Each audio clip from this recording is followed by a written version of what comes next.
It is always refreshing when a game introduces a setting that is underutilized. Gunman's Proof is a Western-themed game that was released at the tail end of the Super Famicom's life cycle. It released in 1997 and never left Japan, though luckily, fan translations have made this game playable to a broader audience. This game is an action RPG that feels heavily inspired by the Zelda franchise. Gunman's Proof's story centers around a young boy getting possessed by an alien constable who is in pursuit of Demi, an intergalactic fugitive who is presumed to be hiding in these nearby lands. The aliens can't handle the Earth's climate without inhabiting a local host, so the young hero agrees, and the journey begins. The game is linear to a degree, though the story is pretty entertaining with the meshing of Western themes with space invading body snatchers. There's a huge world map to explore, but most of it will be blocked by obstacles until certain events are completed or new items are discovered. While the characters populating the world look unique, the actual world map and locations all seem eerily similar to another SNES title that released in the early 90s.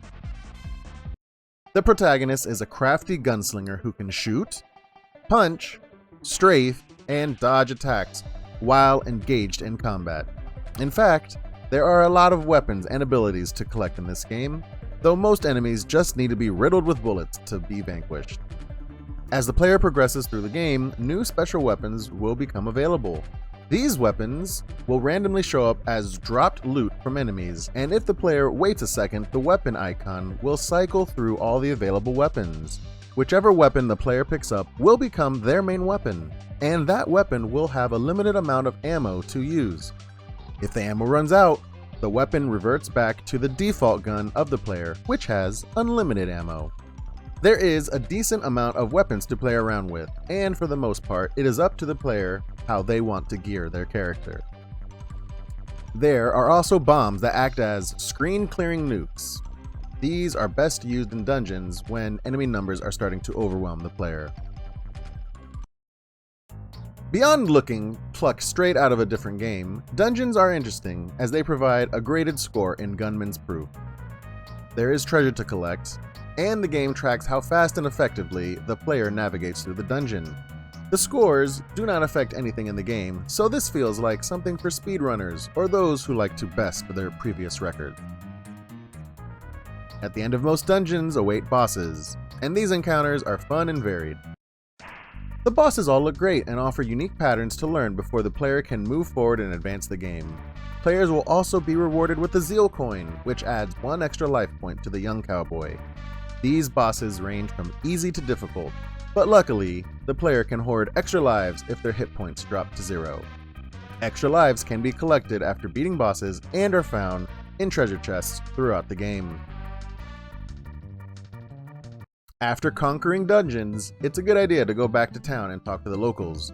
They will guide the player to the next plot-relevant location, teach the hero how to use new weapons, and sometimes the local vendor will sell useful tools that helps the player advance the story. Some tools are used to move NPCs that are blocking pathways, while others allow the player to jump into water and swim around deep aquatic pockets. There's even a point in the game where a fairy will offer the player one of 2 new outfits.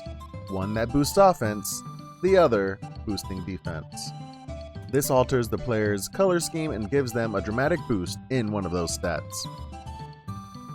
The real standout character in this game is Mono, an intergalactic police officer who was trapped inside a dungeon chest.